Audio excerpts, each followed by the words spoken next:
et membres de Savoir sans barrière. Madame la CA du 10e arrondissement, Messieurs et Madame les représentants du Fonds d'aide à l'alphabétisation et à l'éducation en langue nationale. Chers formateurs, Madame Adjovi, vous représentez les formateurs ici. Chers séminaristes, bonjour.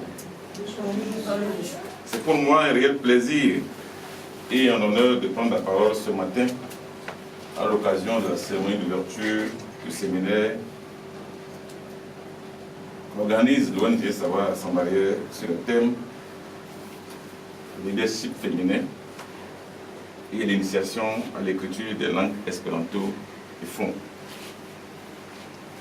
La présente formation est co-organisée par la Ligue mondiale des professeurs d'espéranto et l'association Savoir sans barrière, une association bénino-suisse créée en 2008 et qui a pour but d'aider les personnes de toutes les nationalités, de toutes les origines, de toutes les confessions religieuses, de toutes catégories sociales, pour parler court, à accéder au savoir sous toutes ses formes, au-delà de toutes les barrières humaines et naturelles qui pourraient en constituer un frein pour ces personnes. L'association Savoir sans barrière est une association à caractère humanitaire. Elle ne se réfère ni à aucun système politique, ni à aucune idéologie ou croyance religieuse. De manière précise, mais non exhaustive, l'association Savoir sans barrière vise à 1. Aider les personnes vulnérables en mettant à leur disposition des moyens financiers, logistiques, matériels et ou humains pouvant les aider à accéder au savoir sur toutes ses formes. 2. Susciter et ou soutenir les initiatives ou projets susceptibles d'aider les hommes à accéder au savoir sous toutes les formes possibles. 3. Promouvoir des projets pouvant contribuer à minimiser les barrières linguistiques entre les hommes. Depuis sa naissance, Savoir sans barrière a initié ou soutenu plusieurs actions au Bénin, au Togo et au Sénégal, dont la plus retentissante reste le 5e congrès africain d'espéranto, qui pendant plus d'une semaine a réuni dans ce même hôtel de Joka des espérantistes venus de plus de 12 pays africains et d'autres pays européens.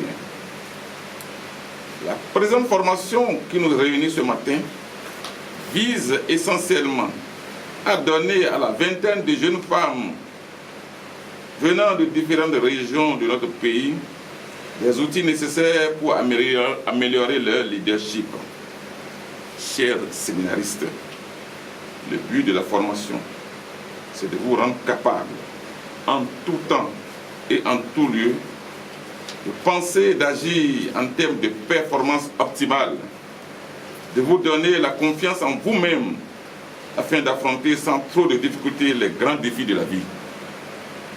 Rien ne résiste en effet devant un leader qui possède une puissante confiance en soi et capable de transformer la vision de tout ce qu'il entreprend en résultats tangibles. La formation vous permettra également d'avoir un premier contact avec la langue internationale espéranto et de vous initier à l'écriture et à la lecture de l'une des plus importantes langues de notre pays, c'est-à-dire la langue fon. Je souhaite que le président séminaire de formation vous donne l'envie de devenir non seulement de véritables leaders dans les actions dépassant les frontières de notre pays, mais également des ambassadeurs des langues nationales béninoises et de la langue universelle espéranto.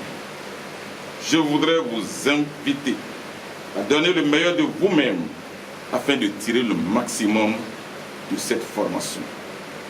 Je ne finirai pas sans remercier une fois encore Madame Mireille Grosjean, ici présente, pour tout son engagement au profit de la langue espéranto, et des objectifs de savoir sans barrière. Je remercie également tous ceux qui, de près ou de loin, ont apporté leur contribution pour la tenue du présent séminaire. Je n'ai aucun doute que les objectifs poursuivis en organisant le présent séminaire seront atteints. Vive les langues nationales béninoises. Vive la langue universelle espéranto. Je vous remercie.